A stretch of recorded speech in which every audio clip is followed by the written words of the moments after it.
pendapat terlebih dahulu. Ahli ada hubungan apa dengan termohon? Termohon, saya tidak ada hubungan yang mulia. Ya, tidak dengan ada. saudara Peggy Setiawan? Tidak ada yang mulia. Juga ya, baik. Ahli sebelum memberikan pendapat terlebih dahulu bersumpah. Silakan berdiri. Baik ya.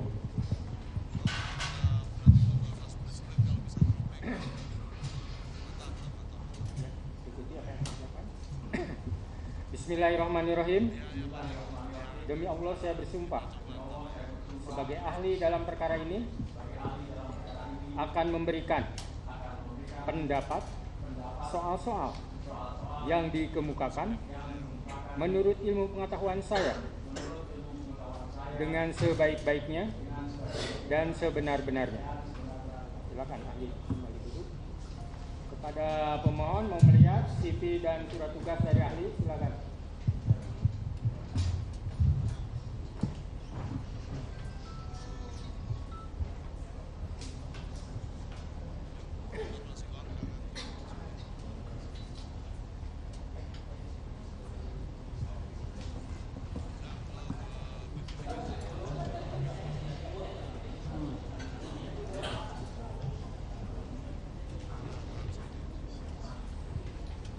Ahli, ini sebagai ahli apa saudara dihadirkan? Sebagai ahli hukum pidana yang mulia. Hukum pidana, hukum acara pidana juga? Betul yang mulia. Ya, oke. Seperti yang kemarin, saya kembali mengulang pertanyaan. Apa itu pra-peradilan, ahli? Mohon izin yang mulia, jadi berdasarkan pasal 77 KUHP dan juga putusan MK nomor 21 2014, ada 3 ruang lingkup pra-peradilan.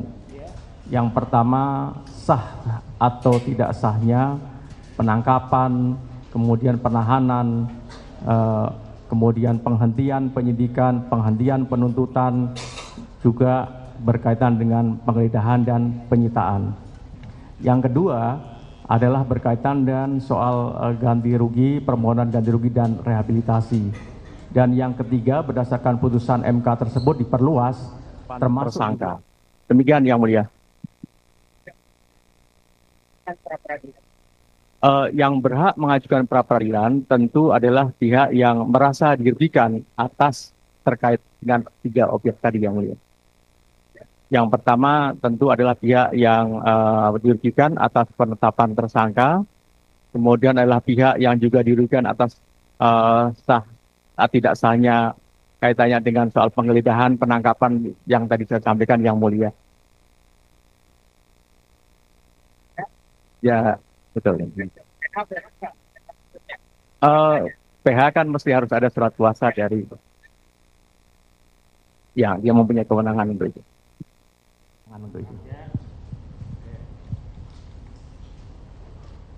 Kapan seseorang bisa ditetapkan sebagai tersangka?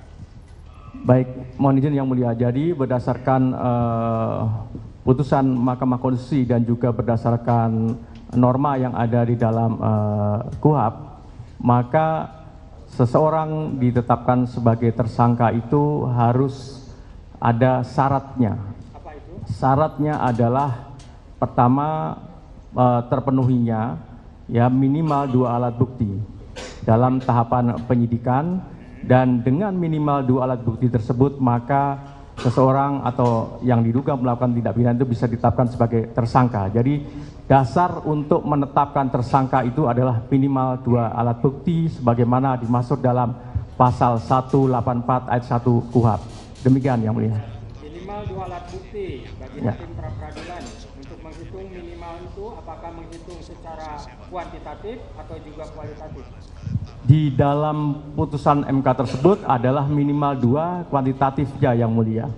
Kuantitatif yaitu berkaitan dengan 184 ayat 1 huruf A, 184 ayat 1 huruf B, atau 184 ayat 1 huruf C-nya. Ada 3 di situ yang mulia.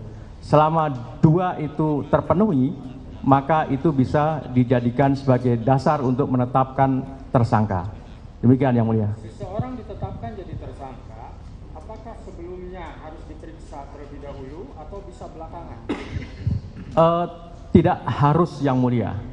Tidak harus. Ya, walaupun di dalam putusan MK itu di dalam pertimbangannya ada, tapi itu tidak mengharuskan.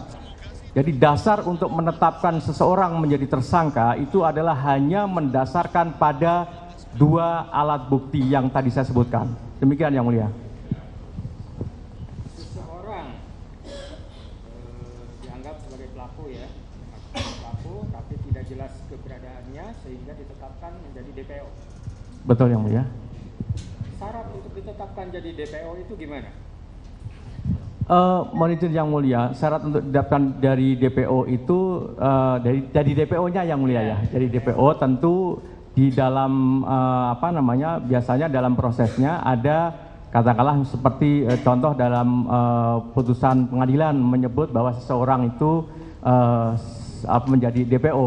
Biasanya secara eksplisit itu dicantumkan berdasarkan pertimbangan dari hasil putusan pengadilan yang berkekuatan hukum inkrah, maka itu bisa saja dijadikan sebagai dasar untuk menetapkan hal tersebut. Kalau penyidik mau menetapkan DPO, apakah ada syarat-syaratnya? Ya, tentu kan sebelum sampai ke tahapan tersebut Yang Mulia, maka pasti seseorang yang DPO ini adalah tidak berada dalam kuasaan si penyidik.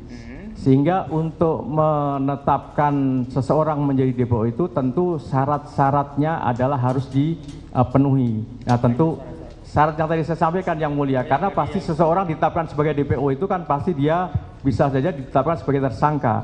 Sehingga apakah terkait dengan DPO yang telah ditetapkan itu perlu ada syarat untuk adanya pemanggilan atau tidak? Dalam praktek Yang Mulia kan bisa saja ada beberapa kemungkinan. Kemungkinan yang pertama kan ketika seorang melakukan satu tindak pidana, ya kemudian dia ditangkap tangan kan tidak perlu ada pemanggilan. Nah, yang tidak tertangkap tangan.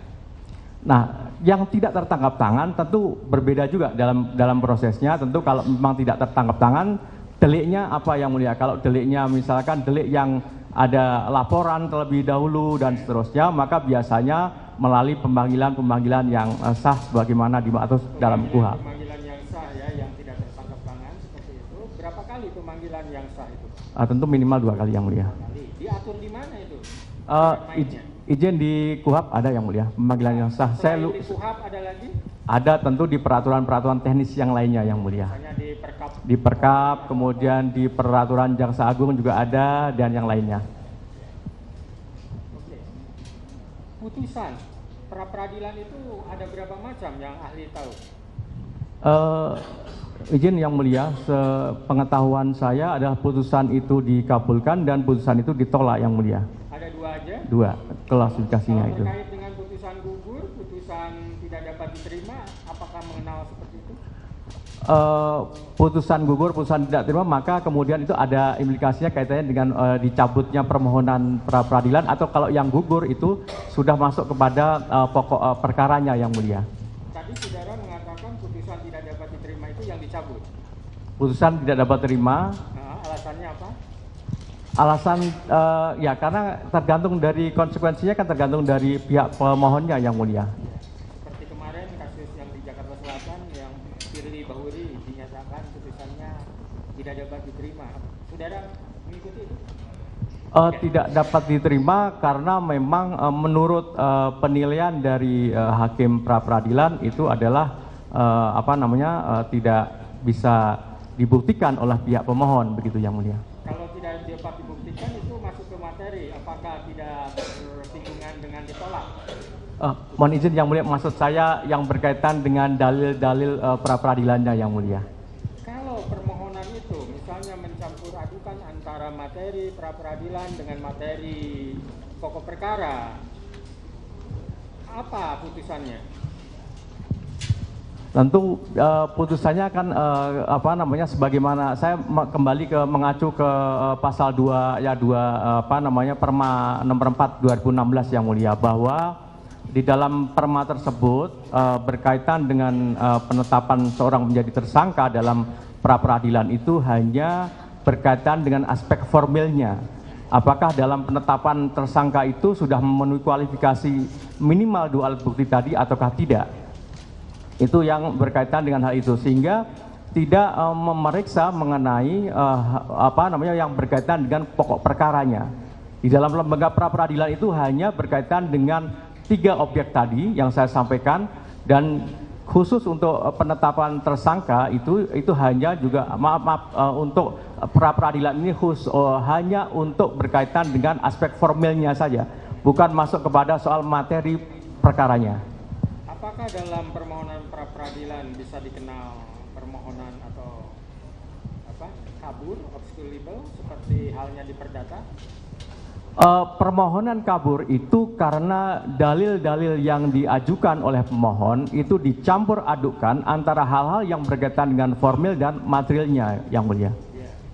Apa itu putusannya kalau terjadi hal yang seperti itu? Putusannya tentu karena kabur ya Yang Mulia ini. Jadi intinya saya ingin menyampaikan bahwa dalam putusannya itu tidak dapat diterima karena dalil-dalil yang disampaikan itu tidak jelas ya, berkaitan dengan aspek yang formil, dan kemudian ada juga yang berkaitan dengan aspek materialnya, Yang Mulia. Terkait dengan penyusunan petitum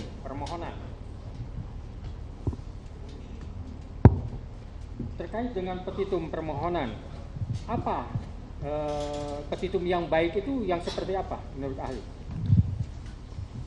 Mohon izin Yang Mulia, sepanjang pengetahuan saya petitum yang baik itu harus runtut dan sejalan dengan dalil-dalil posita yang disampaikan oleh pemohon, Yang Mulia. Kalau tidak sejalan? Tidak sejalan tentu tidak baik, Yang Mulia. Kalau ada alat bukti yang diajukan, apakah hakim pra peradilan hanya bisa melihat buktinya secara formal, melihat fisiknya aja, atau juga menelaah ke dalam materinya? Ya, mohon izin Yang Mulia. Jadi tentu hakim pra peradilan itu tadi saya sampaikan bahwa yang karena ini adalah menyangkut terkait dengan soal aspek formilnya, Yang Mulia, maka proses yang berkaitan dengan objek tadi, soal masalah pembuktian berkaitan dengan permohonan pra peradilan tadi itu menyangkut soal masalah formilnya, dalam hal ini adalah kuantitas dari alat bukti itu sudah dipenuhi ataukah tidak. Demikian Yang Mulia.